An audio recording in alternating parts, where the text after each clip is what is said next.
नमस्कार। आप सबका बुक रीडर्स एसोसिएशन में स्वागत है। आज हम एक नई बुक के बारे में बात करेंगे जिस बुक का नाम है the richest man of Babylon. Babylon 10,000 साल पुरानी सभ्यता है। जिस शहर के बारे में बात की जा रही है बहुत ही अमीर देश था और इसमें सब लोग अमीर थे। तो इसके बारे में सारी चीजें हैं, तो आज हम डिस्कस करने वाले हैं। सबसे पहले शुरुआत में दो फ्रेंड्स थे बेबीलोन में जो अपना गुजर बसर जैसे तैसे कर पा रहे थे। तो एक दिन वो बैठ के जब डिस्कशन कर रहे थे कि क्या हुआ कैसे हुआ, तो उन्हें अपने एक दोस्त अरकद की याद आई कि यार वो तो बहुत बड़ा अमीर हो गया है। वो कैसे अमीर हो गया? पढ़ता तो हमारे साथ था, खेलता भी हमारे साथ था। चलो उससे चलकर पूछते हैं। तो वो दोनों वहां उसके पास जाते हैं और उससे पूछते हैं कि भाई तू हमारे साथ ही पढ़ता था, हमारे साथ ही खेलता था, पढ़ाई में भी तो और हमारी लगभग एक सी प्रोग्रेस थी। फिर ऐसा क्या हुआ कि तू इतना अमीर हो गया और हम आज भी अपनी रोज की चीजों को पूरा करने के लिए जद्दोजहद में है। तू खर्च करता है पर तेरा पैसे कम नहीं होते हैं। तो वो मुस्कुराया, उसने कहा तुम्हें क्या लगता है सब आराम से हो गया? नहीं, एक्चुअली क्या हुआ था, जब मैं काम कर रहा था तो मुझे एक बंदा मिला जिसने मुझे बोला कि ये काम मुझे एक दिन में करके दे दो, पर मैं उस काम को पूरे एक दिन में करके नहीं दे पाया। तो मैंने उससे एक डील की कि मैं आपको सारी रात काम करके आपकी जो ये टैबलेट है, क्ले टैबलेट जो है, मैं उसे पूरी करके दूंगा, लेकिन आप इसके बदले मुझे ये बताएंगे कि आप अमीर कैसे हुए। तो वो मुस्कुराया, उसने बोला अगर तुम अपना काम कर दोगे तो मैं भी अपना काम करूंगा। अगले दिन सुबह जब वो आया तो उसने देखा कि उसकी टेबलेट पूरी हो चुकी थी, क्योंकि हरकत ने सारी रात जाके बिना कुछ खाए पिए बिना सोए वो काम पूरा किया था। तो जब उसने वो टेबलेट उसे दी और उसने कहा देखिए मैंने अपना काम पूरा कर दिया है, अब आप अपना काम पूरा कर दीजिए, प्लीज मुझे बता दीजिए कि आप अमीर कैसे हुए। तो उसने कहा हाँ हाँ बिल्कुल, क्यों नहीं। मैं अमीर तब हुआ जब मुझे ये समझ में आ गया कि जो कुछ भी मैं कमा रहा हूँ उसका एक हिस्सा सिर्फ मेरा है। उसने कहा मतलब? सारा तो मेरा है, ये एक हिस्सा मेरा है का क्या मतलब? मुझे समझ में नहीं आया। कि देखो, तुम पैसे कमाते हो, हाँ, उसके बाद तुम किसी टेलर को देते हो कुछ पैसे, हाँ, कुछ पैसे खाने वाले को देते हो, हाँ, कुछ रेंट वाले को देते हो, हाँ, कि तो सारा पैसा तुम्हारा कहीं और चला जाता है, तुम्हारा पैसा तुम्हारे पास नहीं रहता। जबकि तुम्हें अपनी कमाई का 10वां हिस्सा सबसे पहले अपने लिए निकाल के रख लेना चाहिए। और जब से मैंने वो डिसिप्लिन फॉलो करना शुरू किया तो मेरी चीजें चेंज होने लगी। एक साल तक मैंने ऐसा सब कुछ किया, मैंने 10% बचाना शुरू किया, और एक साल बाद वो अमीर आदमी मेरे पास दोबारा मिलने आया। तो उसने पूछा और भाई क्या चल रहा है, कैसा चल रहा है? तो मैंने बताया हाँ मैंने जमा भी किया, और उसके बाद जो मेरे पास पैसे आए वो मैंने अपने एक फ्रेंड को जो लकड़ी का काम करता है, वो लकड़ी लेने जा रहा था, तो मैंने उसे बोला कि वहां से जहाँ जा रहे हो वहां बहुत अच्छे ज्वेलरीज मिलती है, तो हम ले आना, वहां सस्ती मिलेगी, यहाँ महंगी बेचेंगे, हम पैसे कमाएंगे। तो वो बहुत जोर से हंसे और उन्होंने बताया कि पैसा उसे उस चीज के लिए दो जो जिस चीज में महारत हासिल कर रखी हो। किसी को भी देखो दोगे तो दिक्कत हो जाएगी, अब भूल जाओ तुमने जो पैसा दिया था उसमें से कुछ तुम कमाने वाले हो, गया दोबारा से लगो। मुझे बड़ा अजीब लगा लेकिन हुआ सच। क्योंकि उसे, मेरे दोस्त को जो लकड़ी का काम करता था, उसे नकली ज्वेलरी देके भेज दिया था किसी ने, और पैसे हमारे हवा हो चुके थे। लेकिन मैंने अपनी हिम्मत नहीं आ रही, मैंने अपना डिसिप्लिन नहीं छोड़ा, और मैंने अगले एक साल फिर दोबारा से पैसे जोड़े, और इस एक साल के बाद मैंने जिसे पैसे दिए वो अपने उस मेटल वाले काम में बहुत स्पेशलिस्ट थे, और उन्होंने मुझे पैसे के से और पैसे कमा कर देना शुरू किया।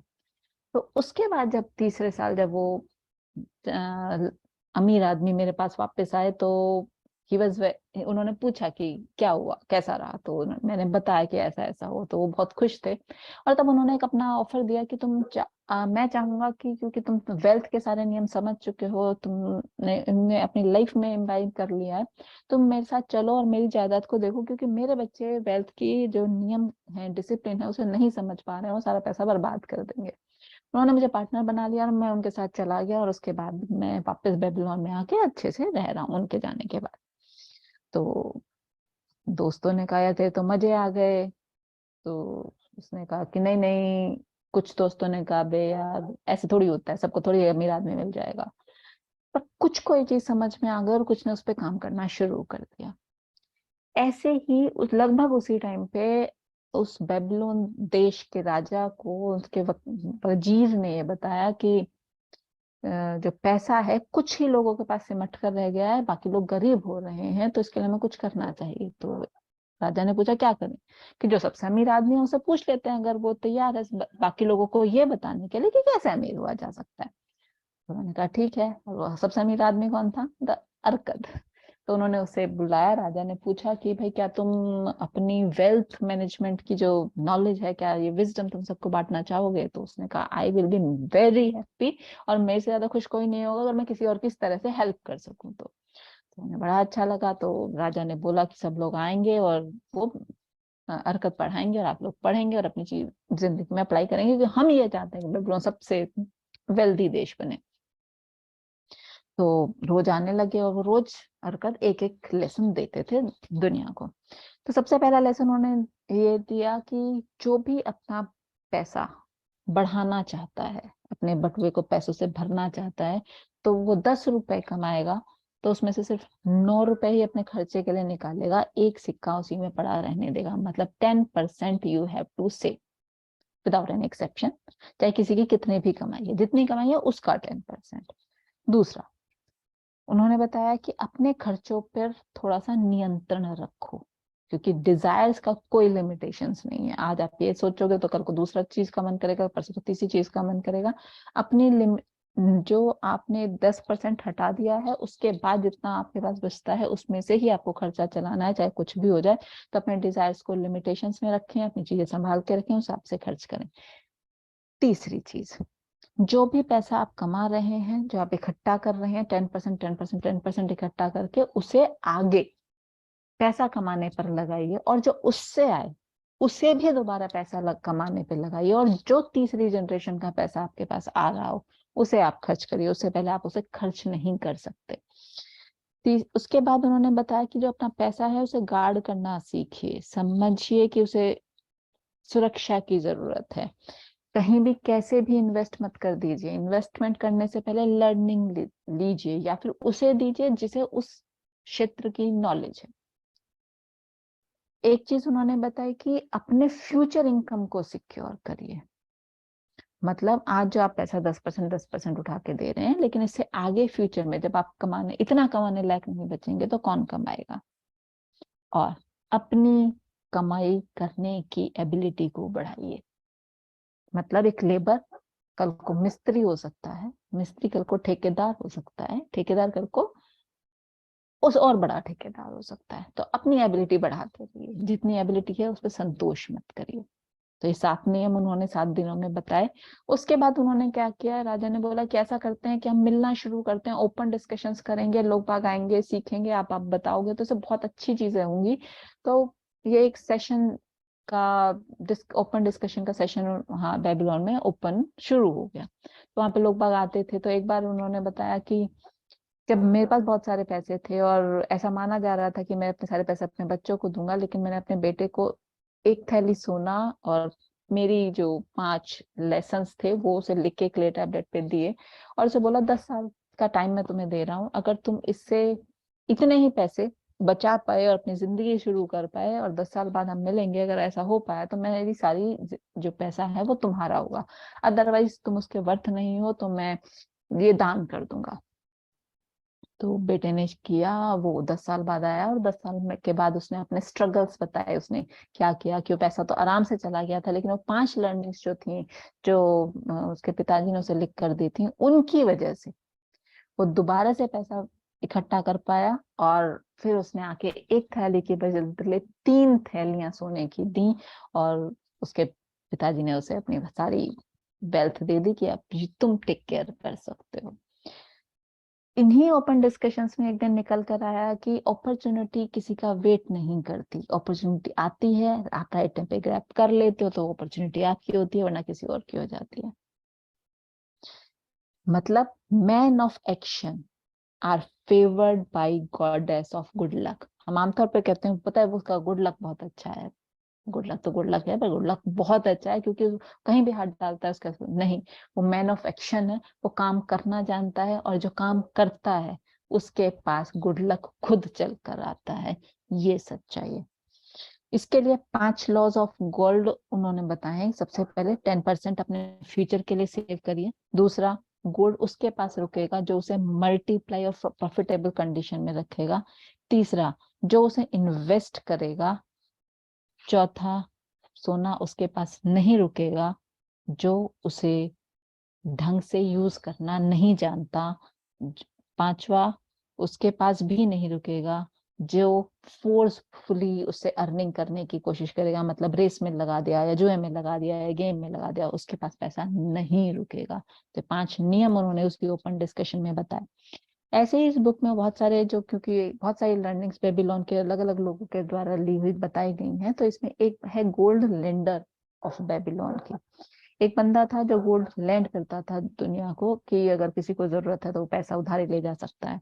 तो उसके पास एक दिन एक बंदा आता है और बोलता है कि मुझे आपसे पैसा नहीं, मुझे आपसे सलाह चाहिए। तो उसने बोला, अरे वाह, पहली बार कोई मेरे पास ऐसा बंदा है जिसे सलाह चाहिए, बताओ क्या सलाह चाहिए। कि मैं एक कलाकार हूँ, मुझे 50 सोने के सिक्कों का इनाम मिला है। मैं घर गया तो मेरी बहन ने बोला कि ये 50 सिक्के तुम अपने जीजा जी को दे दो, क्योंकि वो एक बिजनेस शुरू करना चाहते हैं, क्योंकि अभी उनके पास पैसा नहीं है, तो वो तुम्हारा पैसा लेके बिजनेस शुरू करेंगे और उसका तुम्हें धीरे धीरे लौटा देंगे। तो मुझे क्या करना चाहिए। तो उसने अपने सारी जितनी लाइफ की स्टेटमेंट्स थी, जितनी उसकी लाइफ की चीजें थी, जितना एक्सपीरियंस था, उसे शेयर करते उसे ये बताया कि पैसा देते हुए आपको इमोशनल या सेंटिमेंटल नहीं होना चाहिए, आपको बिल्कुल प्रैक्टिकल होना चाहिए। क्योंकि better a little cautious than a great regret. आप उनसे बात करिए, अगर वो आपकी बातों के हिसाब से आपको लगता है कि वो आपके पैसे का ध्यान रख सकते हैं तो बिल्कुल दीजिए, और अगर आपको ऐसा लगता है नहीं रख सकते हैं तो इमोशंस को साइड में रख के मना कर दीजिए। The wall of Babylon. अपने किले को सुरक्षित रखने के लिए, जैसे कोई राजा एक मोटी दीवार, बढ़िया सा गेट बनाता है ताकि उसके अंदर उसके सारे जो प्रजा है वो सुरक्षित रह सके, चाहे सामने वाला कभी भी आक्रमण कर दे। ऐसे ही हर इंसान को अपनी वेल्थ के चारों तरफ एक वॉल बनानी चाहिए, प्रोटेक्शन बनानी चाहिए, क्योंकि इमरजेंसी कभी भी आ सकती है। अगर आपकी इमरजेंसी में आपका किला ढह गया तो चाहे कितना ही खूबसूरत था, कुछ काम नहीं आएगा। मतलब we can not afford to be without adequate protection. अपनी वेल्थ के लिए प्रोटेक्शन तैयार करिए। हमेशा आपके खर्चों और आपकी इमरजेंसी सिचुएशंस के बीच में एक दीवार होनी चाहिए, मतलब एक अमाउंट होना चाहिए। ऐसे ही इन्होंने एक बताया है कैमल ट्रेडर ऑफ बेबीलोन। एक कैमल ट्रेडर था, उसने अपने फ्रेंड को लोन दिया था, पर वो फिर उसे बचता फिर रहा था क्योंकि वो पैसे वापस नहीं कर पा रहा था। एक दिन उसने पकड़ा, उसे बताया, बताया तभी मेरे साथ भी ऐसा हुआ था। है, क्या बात कर रहे हो, तुम तो इतना अमीर आदमी हो, तुम्हारे साथ ऐसा कैसे हो सकता। तो फिर उसने अपनी कहानी बताई, उसने कैसे कैसे किया और कहाँ कहाँ किया। उस अच्छी जिंदगी चल रही थी, उसने पैसा उधारी लिया, इतना उधारी हो गया कि वो बेबीलोन छोड़ के ही चला गया। फिर भाग गया तो उसे किसी ने खरीद लिया, स्लेव हो गया। स्लेव होने के बाद उसे महिला ने बोला कि भाई देख, तू सोच, अगर तू स्लेव है तो स्लेव की तरह रहना तुझे आदत पड़ जाएगी, लेकिन अगर नहीं है तो तू फ्री मैन की तरह जी, अपने कॉन्फिडेंस के साथ जी और अपनी चीज को एक्सेप्ट कर, उस पर काम कर। वो बेबीलोन वापस आया, सारी कंडीशंस को ओवरकम करके उसने सारे अपने जितने भी लेंडर्स थे उनसे मिला, सबसे बात की और एक प्लान बनाया कि हम कैसे इस चीज को कर सकते हैं। 10% उसने अपने फ्यूचर के लिए उठा के रखना शुरू किया। 2% उसने लेंडर्स को इक्वली डिवाइड करके सबको वापस करना शुरू किया। हालांकि सब पहले किसी किसी ने मना किया, गालियां भी दी, लेकिन धीरे धीरे सब कुछ सेटल होने लगा। और जो 7th ऑफ 10th था वो उसने अपनी बीवी को दिया घर चलाने के लिए। तो कुछ ही दिनों में वो एक कॉन्फिडेंट इज्जतदार आदमी बन गया बेबीलोन का। इसके अलावा एक चैप्टर है जिसमें क्ले टैबलेट्स जो थी बेबीलोन की खुदाई में मिली प्रोफेसर साहब को, आर्कियोलॉजिस्ट को। तो उन्होंने अपने किसी को चिट्ठी में लिख के बताया कि after 5 years of buried the tablet अब हमें रिकवर हुई है, और अगर हम आज भी इन पे लिखे हुए जो नियम है पैसे को संभालने के, अगर हम आज भी अप्लाई करते हैं तो आज भी ये उतने ही सक्सेसफुल हैं जितने आज से 10,000 साल पहले थे। मतलब अगर 1/10 हम फ्यूचर के लिए रखें, हम अपना डेट कैलकुलेट करें और उसे 2 10th ऑफ होल अर्निंग में धीरे धीरे धीरे धीरे करके सबको डिवाइड करके चलें और 7/10 में से हम अपना खर्चा चलाएं, तो कोई भी कितने भी कमाई में वेल्दी हो सकता है। ये एक नियम है, बट उसे डिसिप्लिन से निभाना होगा। ऐसे ही उन्होंने बताया कि लकीस्ट मैन इन बेबीलोन, ये एक बहुत अच्छी कहानी है एक बेबीलोन के एक बंदे की। बंदा था, अपने फ्रेंड के ग्रैंडसन के साथ कहीं जा रहा था, बेबीलोन ही आ रहा था रादर। तो उसने बातों बातों में दोनों ने बात की कि आप दोनों कैसे फ्रेंड बने थे, कैसे क्या हुआ था। तो उसने बताया कि पता मैं कभी स्लेव था। कि अच्छा, मुझे तो कभी किसी ने बताया नहीं कि आपके बाबा जी भी कभी स्लेव थे, ग्रैंडफादर भी स्लेव थे। अरे सो कैसे हो सकता है, तो बहुत अमीर आदमी थे। लेकिन जब बात हुई तो उसने सारी बताई कैसे कैसे चीजें, कि अगर आप अपने मास्टर को अच्छे से काम देते हो तो मास्टर भी आपको अच्छे से काम देता है। ये एक बहुत अच्छी लर्निंग थी, जिसकी वजह से वो और उसके ग्रैंडफादर फ्रेंड बने थे। और इस वजह से वो दोनों बहुत अमीर भी बन पाए थे और उन्होंने सारी अर्निंग्स को अच्छे से संभाला था। और आज की डेट में बहुत बड़े आदमी थे दोनों। काम करने इसमें उन्हें बोरियत नहीं होती थी, उन्हें काम करने में मजा आता था। क्यों? क्योंकि अगर आप अपना काम अच्छे से करते हो तो काम भी आपको बहुत अच्छे से रखता है। तो इन शॉर्ट अगर मैं बोलूं तो ये बुक वेल्थ के बारे में बहुत अच्छी ट्राइड एंड टेस्टेड लर्निंग्स देती है। फर्स्ट, आप अपनी अर्निंग का फर्स्ट 10% उठाकर अपने फ्यूचर के लिए रख दीजिए, उस पर आज आपका कोई हक नहीं है। 20% अपने डेट्स के लिए रख दीजिए और वहां पे करिए, धीरे धीरे सारे डेट्स उतर जाएंगे। 70% आप अपने आज के खर्चे के लिए रखिए और उसमें आप अपना खर्चा चलाइए डिजायर्स कम करके। आप वेल्दी हो जाएंगे, इट्स फॉर श्योर। सो बहुत सारी अच्छी लर्निंग्स वेल्थ के बारे में। अगर आपको वेल्दी होना है तो इस बुक को जरूर पढ़िए और इसे अप्लाई करिए अपनी लाइफ में with discipline. Thank you very much. अगले हफ्ते फिर मिलेंगे एक नई बुक के साथ। थैंक यू, धन्यवाद।